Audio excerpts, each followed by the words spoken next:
It's getting interesting. Let me ask you this question.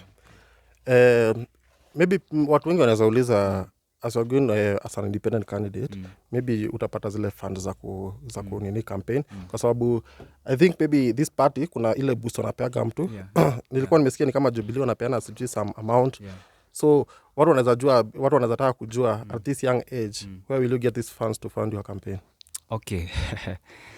You see, the politics in our country have been shaped in a way that whenever a person announces that they are aspiring for a certain seat, the people have in their mind, this person has money.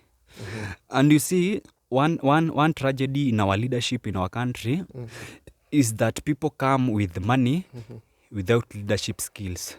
Person has money, they've worked, they've labored, they've been in businesses, they've come with money, but they have zero leadership skills. And because they've seen that the convenience way of doing politics in Kenya is that whenever you have money, you go give people handouts in meetings, call them vijana, give them 200 notes or 50 shillings notes, and you've not presented any manifesto to them, any agenda to them, and they automatically vote you. So that has been trouble to our leadership in Kenya, because if you vote a person who has no leadership skills, be sure that they'll not deliver. I always say that leadership is a gift, and you can't force a gift into someone. If they don't have it, they don't have it. If they have it, they'll even help people even without a leadership position. So if you take someone to parliament who has funds, or to the leadership position because they gave us money, we may not see much development in our area. So for me, it's true that I don't have a fund to go buying votes, because that is an insult to the people. You gave them 50 bob, they give you a vote, and for 5 years you'll do nothing to them, even with all the resources that are in the offices of the MCA, of the MP, the governor and such. You'll not do anything to them. So it's like manipulation, it's like fraud. I don't believe that I need to have money to go for the seat. And I believe people should buy vision, not to be to exchange their votes with money. People should listen to the aspirants, ask them questions about their agenda, about whatever they intend to do for the people. And once they listen to all them, they go for the best bid.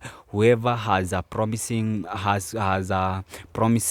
promising hope for them, whoever has a doable manifesto, because there are people who come with ambiguous manifestos who cannot be implemented. What does it mean by being ambiguous manifesto? You see, the aspirants, and I've seen as I've been listening to them, the aspirants who will say like nitaleta kazi. So nitaleta kazi kwa vijana. So that is a very vague thing, because if it is an easy thing, everybody can bring that job. So you need to break it down. How will you do it? And as we go to the next, as I elaborate to in my manifesto, I can give the bits and bits of how employment can be created, because my entrepreneurship skills have taught me about small businesses, and growing in small businesses, micro, medium, and small enterprises. So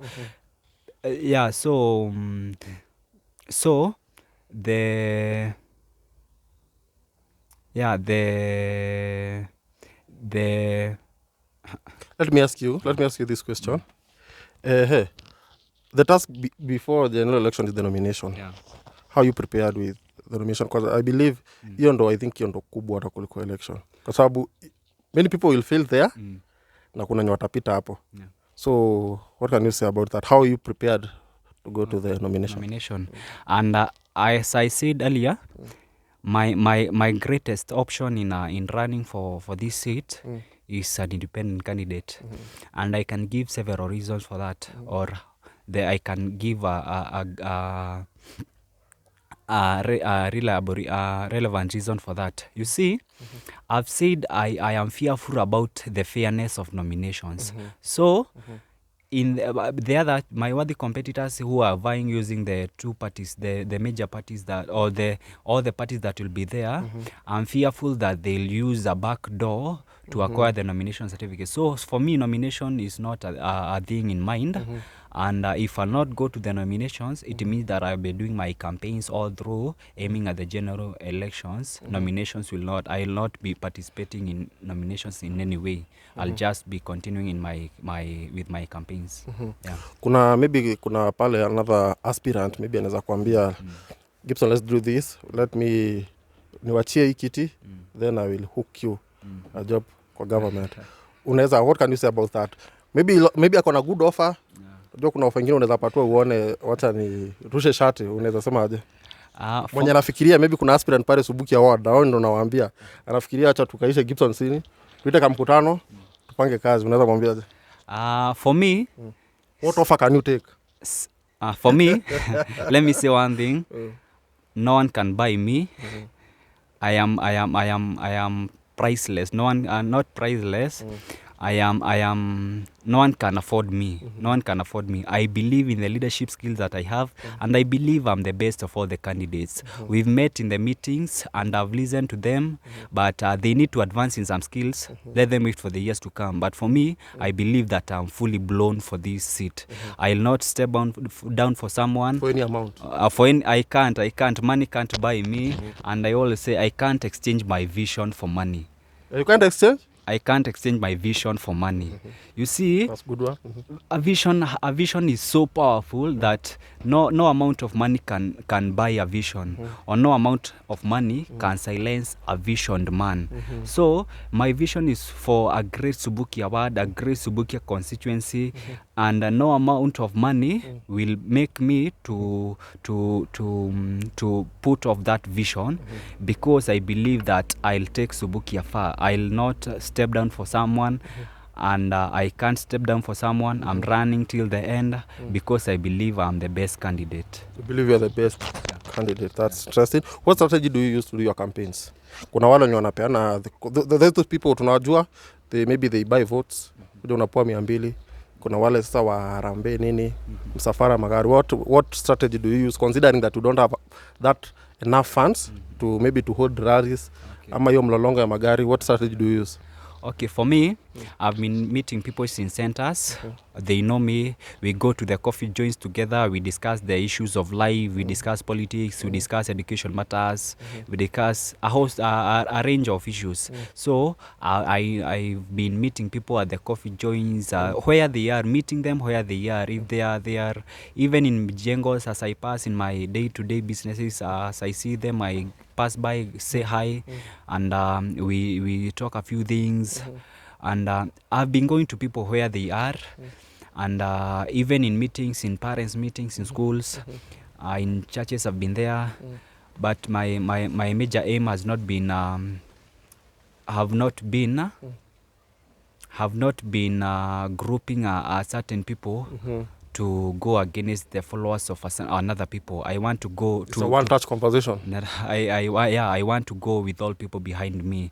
So because I've seen the trend in the aspirants, grouping a certain people, dividing the society. This is my area, this is my area. For me, I've toured all the regions, I've entered all the regions, and even the areas that I've not gone. How many wards are there in that constituency? There are 3 wards. Subukia Ward is one of them. The other one is Kabazi Ward, and the other one is Waseges Ward. Oh, now you're running for the Subukia Ward. Yeah, Subukia Ward. So among those places hapo kwa Subukia Ward, which place do you feel maybe you are uko strong, na ni gani uko weak yenye unataka kuambia watu wenye wako huko hivyo wako support? Which area are you strong and which area do you feel you have kuna mingi unafaa kufanya hapo? Okay. My base is my stronghold is the Upper Subukia. That is the regions of Ejuda, Monanda, Kerengero, Miloreni, and Katongu. And that is the area that I've been able to canvass. And I've been there for quite a while, and that is a stronghold. And the areas that I'm less popular is the areas of Teto, Subukia, the area of Molo, Kijabe, the Motondo area, and such. So I'll what can you tell them? Going into the future, I'll be touring there, I'll be visiting. and be sure that we'll talk in one voice, because I believe that as I go to the seat, I'll not be serving the people of the areas that are most known. I'll be serving the people of the whole of Subukia Ward. So I'm coming there soon, expect me, and we are going to talk more about real issues, doable manifesto, not the shallow things of or the things that cannot be achieved. And we'll be talking on how we'll alleviate the problems that are facing us. Okay, that's good. That's nice. Let me ask you, Gibson. As I was doing my research, nilipata kuna watu many politician aspirants wengi wana focus na youths. Na nilikuwa naangalia that booklet, kuna pesa za youths, kuna pesa za wamama, pesa za wazee. Ukienda hapo hivyo kwa MCA, our incoming MCA Subukia Ward, ni watu gani una focus nao sana? Maybe youths au kuna bado elderly, niona kuna bado elderly. Watu gani mainly unaona wako na shida huko, wanafaa at least a certain percentage of kwa nini kufocus now? My great focus will go to the youth, and the reason is this.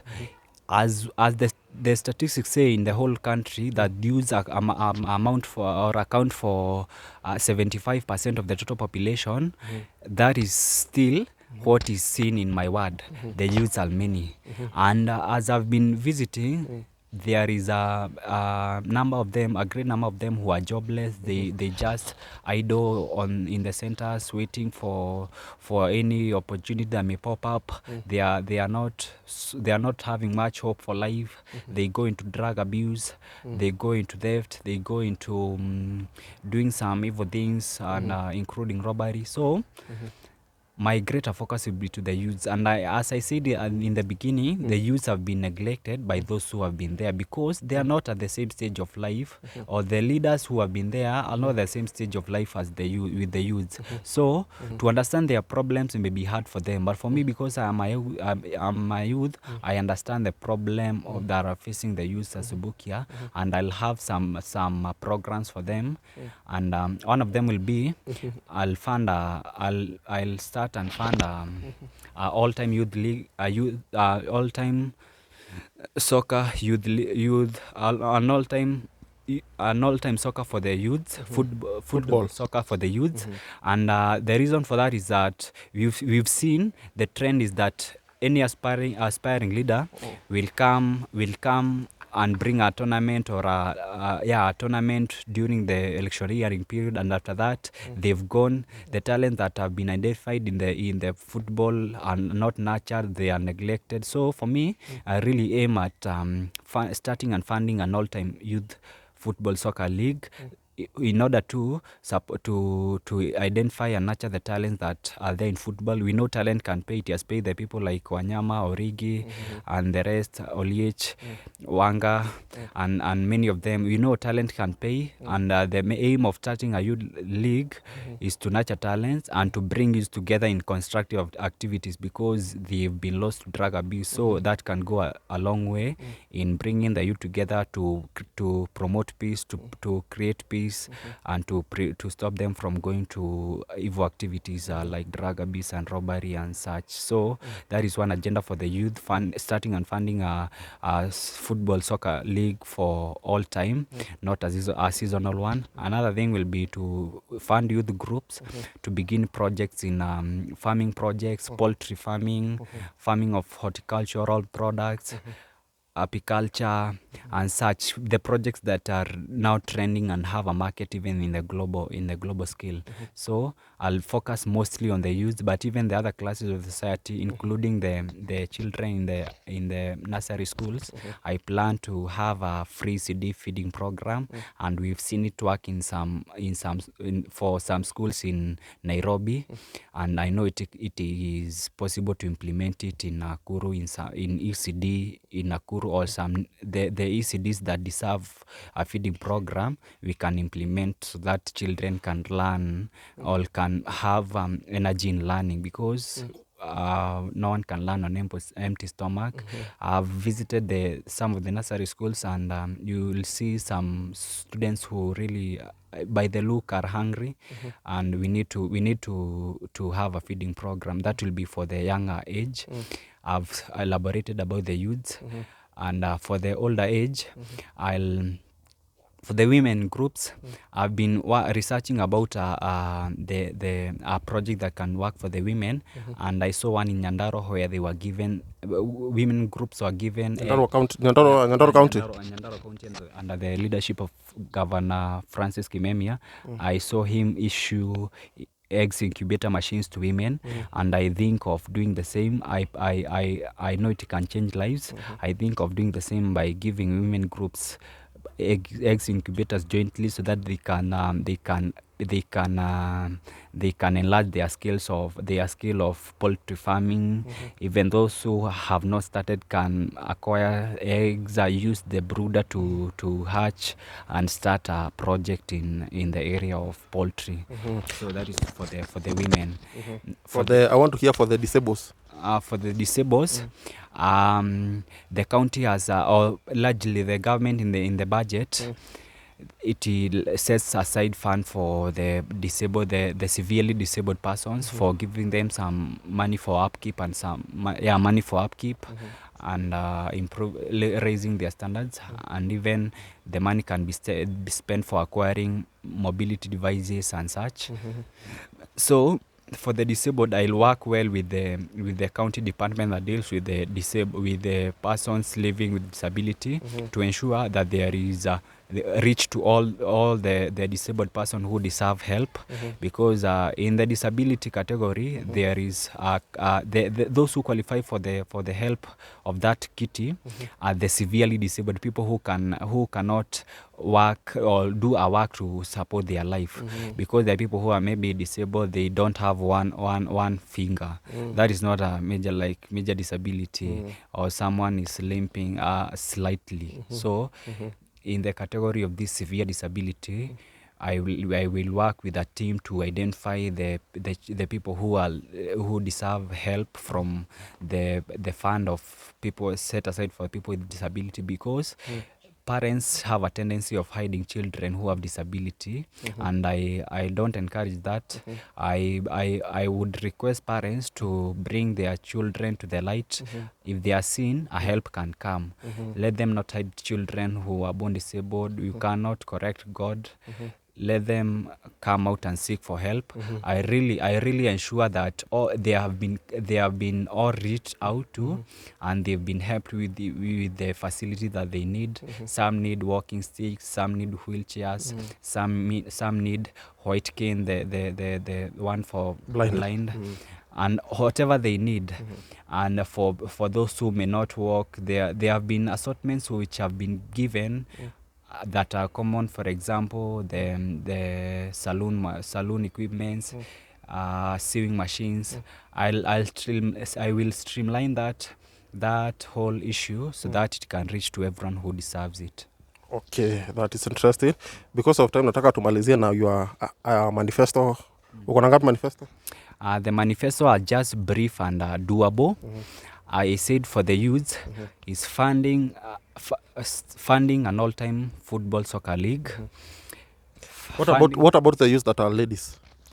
Even for the ladies, because I believe that large population when wanacheza football ni maboys. Yeah, men. What about the ladies? For the ladies, under the category of my manifesto for the youth, there are some bits inside therein that touch on things like skills, talent, or supporting talents in music. Yeah, in music, because I aim, if I get to leadership, I'll use one facility in the Subukia Polytechnic and equip it to be a studio for production. You see that can help whoever has a both talent gender. in music, both gender, including the ladies, because the ladies are not more into football, but in things like even acting or whatever. If it has equipment, the cameras can be used at any other place or for shooting any clip or whatever. It will not be a fixed thing. It can be used wherever, so it will be a facility for both gender. Give us another maybe 2 manifesto. For the women, I said it will be a major thing that I can want to accomplish is giving eggs incubator machines to women groups. If it will not be possible for each group to have one, they can operate jointly under good coordination. And they can operate jointly so that it can help all of them. Because you see, most of the people in my area are farmers. They are farmers, the farmers of maize and beans and such. So their source of income or their farming is small scale level. So they can't depend on that much for supporting their life as an income, as a source of income. So I'm bringing in a project that rotates about poultry, because that is a simple thing. It is a thing they love, but maybe they may be lacking just a boost. So if they have a facility like an egg incubator machine, it will be a boost to them, because they can bring maybe each 50 eggs once they hatch at once. That is a starting level of 50 chicken or 50 chickens. So in my assessment, it can really raise their living standards. Okay, that has been it. So Sagat Kimarizia Gibson, I wish you all the best. I want on this camera you talk to His Excellency Uhuru Kenyatta. If you're watching this, my President, Your Excellency Uhuru Muigai Kenyatta, thank you for your leadership for the almost 10 years or the 9 years. I've seen you work on the infrastructure part of our country. Sincerely speaking, no other president has worked as you've worked in the line of infrastructure. And as you retire, I wish you well. And you are an authority in our country. You are a source of knowledge and wisdom. Many will refer to you as they get into government. And one thing that I may say is that your term is coming to an end, and we'll elect another president. And it may not be good to prefer one of the candidates for the presidential seat. You can just be silent and let the people of Kenya choose. Let the people of Kenya choose. And to the Mount Kenya, to the people from Mount Kenya, I am a Kikuyu, and for this few minutes I can talk in Kikuyu. Na njuge atiriri, Gikuyu tugaga mwana ndetaga ithe wongi baba. And we've seen among the most popular presidential candidates, gutire na Mugikuyu witu. Twina mundu wa kuma iria-ini, twina mundu wa kuma kuria kwa Mbembe, nimwamenya niku. Na gwitu Gikuyu-ini tutire na mundu ungirwo ni ekinyitie gikiro kiu gia na hinya ucio munene, ona kuiguika na igweta inene ria hena uhotekeku wa kuoya giti giki kia president. No njuge ati no twage giti kiu kia president he Mugikuyu witu, no reke ite ici ingi tucagure Agikuyu aitu aria twithurire, tutikoroterwo ni acio marenda giti kia president. Tondu no morete mundu uria me urata nake, mundu utari na uge, mundu uriragwo ruga akaruga, mundu ariragwo ruta mbia hau ndehera haha ageka uguo. Eke tucagure andu mena murugamo o kiumbe, tutikoroterwo mundu ati tukerwo tucagure andu aria turendera ite-ini ici cia governor, tondu governor ni tawe president wa county, niwe aratongoria county yothe, na no nginya ariheo mbia aheo acirugamirire uria ekwenda. No twerwo tuthure uyu na tumuthure, tutiwi maritie kiriku no cio aratwira tumuthure. Eke twithurire atongoria aria ithuĩ turenda. Na hakwa niĩ njuge kĩũmbe, ũguo ndauga ndĩ Mũgĩkũyũ, niĩ njũĩ mwana ndangĩta ithe wa ũngĩ baba. Na tondũ nĩtũgakorwo na mũhũranĩri wa gĩtĩ kĩa president na akorwo Mũgĩkũyũ, kura yakwa nĩwe ngahe, na ndingĩhe mũndũ ũngĩ. Niĩ ndingĩhe mũndũ ũngĩ tondũ ndirahe mundu turaria rwario rumwe na niwe oi gicigo gitu kia Mount Kenya kirabatara ki na niwe ungituguciria indo gicigo-ini gitu kia Mount Kenya. Koguo ni gwatukanite, amwe marauga me Azimio, angi me Kenya Kwanza. Nie ngugota Moses Kuria njamba itu ya ruriri, njuge ndi mwena wa Ngai, ucio niguo mwena wa uhotani. Na aya mathi mwena uyu magucia, mathi mwena uyu magucia, ithuĩ tukugerera hau gatagati na tuthi turungite na tukinye o haria gaturu-ini. Kabisa. Ongelesha Dr. His Excellency William Samoei Ruto. Your Excellency William Samoei Ruto, you've been the Deputy President of Kenya for 9 years, and we've seen your work, and we are proud of you. We've seen your capacity, and as you go in your campaigns, I wish you well. Go to the public, ongelesha watu, hao ndo wako na kura, watakuchagua. Isipotosha ni sawa, ikitosha ni sawa. Mi naeza omba amani, kuwe na amani. Atakayeshindwa akubali, atakayechukua serikali afanye kazi kwa bidii, tusikuwe na ufisadi, tupigane na ufisadi, mali ya umma isiibiwe. I really wish that Kenya can be a society of equity and fair distribution of resources. So, Your Excellency, the Deputy President, I wish you well. Party leader, Azimio la Umoja, Raila Amolo Odinga. I might lack words for him because you see, ideologically we differ much, because I believe that he is and in my wisdom, I always say that leadership as a construct takes shape in two formats, in two forms. We have leaders who have influence leadership, and we have leaders who have administrational leadership. Let me explain. People with influence leadership are people who have the charisma to make people move to a certain direction. They may not have much skills to do some things while given an office, but in talking, they'll talk much. In doing things, they'll influence people, and they may not do much on given an office. And that is a category that I put the former Prime Minister. So, for me, in the leadership that I have is administrational leadership. There are people who may not talk much outside here in the public and the media, but when given an office, they really deliver. We've seen people like, we've seen them delivering. They are quiet, but they deliver. People like Makueni Governor, Professor Kivutha Kibwana, and many others. We've seen Lee Kinyanjui Mheshimiwa, our governor.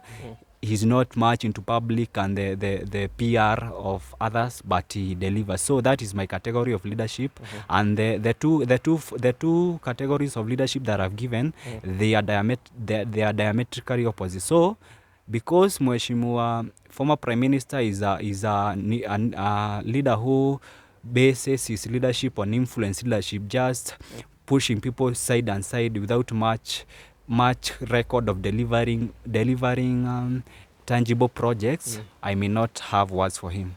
Okay. Tukimalizia, Gibson, I want to talk with the people of Subukia Ward. Those are the people that will choose you. How can you tell them?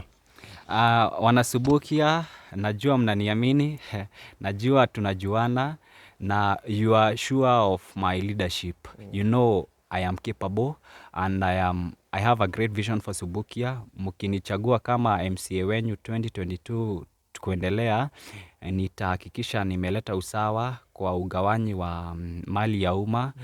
Hakutakuwa na kupendelea, hakutakuwa na mahali pamoja kupelekwa projects zote. Itakuwa ni kugawanya kwa mahali kote kwa Subukia. Mkinichagua, nitahakikisha nimefikia mali ambayo inafaa kufikia wana Subukia na niilete, na Subukia itaenda mbele. Kabisa. That has been it. Thank you, Gibson, for coming to the show. We really appreciate. As Malu's family, all I can tell you is to wish you all the best. Mungu mbele. So, if you're watching this video, just subscribe. Fika hapo to subscribe. If you want to participate on the show, fika pale Instagram, DM us on the Malu's_fan_show. Fika pale Facebook at the Malu's Fan Show. To DM hapo hivyo utakuja peane your history ama whatever you want to tell us. Nilikuwa nasema in the last previous videos that maybe if you have a interesting story you want ifikia watu wengi, bado you can DM us, tutakuja tuta air out. Maybe some political things like Gibson, unaweza kuja bado. If you have a sad story, maybe if you have maybe a secret or anything like that, bado unaweza to reach out kwa Instagram, tutaweza kukufikia. We meet in the next video. Thank you.